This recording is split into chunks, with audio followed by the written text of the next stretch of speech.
કરશનભાઈ આહિર અહીંથી 50 કિલોમીટર દૂર મારી જ વિધાનસભામાં એમણે આપઘાત કર્યું. એનાથી મોટી વાત વિચાર કરો, દિલીપભાઈ આપઘાત કર્યું. હમણાંની વાત કરું, દાનાભાઈ જાદવ, ગબ્બારભાઈ ગુસ્સા, આવા 5 ખેડૂતોએ મિત્રો ગયા વર્ષે આપઘાત કર્યું છે. શું કામ? કારણ કે એમણે બેંકોમાંથી તો લોન લીધી હતી, એ ભરપાઈ નહીં, પછી પત્નીના દીકરીના દાગીના મૂકીને લોનો લીધી, તો એનું ઘર ચાલતું નથી. મિત્રો આજે જો તમે હું મારા ખેડૂત માટે, તમારા ખેડૂત માટે, તમારા ભાઈ માટે જો લોહી નહીં ઉકળે તો યાદ રાખજો, આ લોકો આપણે રસ્તા ઉપર રજડતા કરી નાખશે. આજે પવન ચક્કીઓ તમે જુઓ, પવન ચક્કીઓ બેફામ પણ નાખે છે જાણે બાપનું હોય એનું, અને પાછી ઉપરથી પોલીસ વાળા લઈ આવે.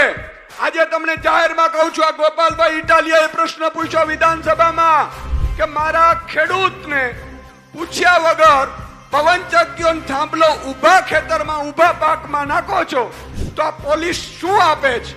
મિત્રો આશ્ચર્ય થશે તમને. પહેલી વાત ગુજરાત વિધાનસભામાં ખુલ્લી પડી છે, બરોબર કાન આ બાજુ રાખજો. આ ભાજપ વાળા પોલીસની ઉદ્યોગપતિને ભાડે આપે છે. બોલો, પોલીસ ભાડે મળે છે?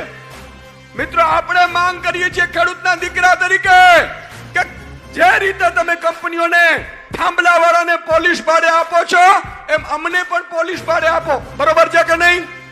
હાથ ઊંચો કરીને કહો, બરોબર છે કે નહીં? આ કેમેરા વાળા અહીંયા ફેરવે છે અને ખબર પડવી જોઈએ.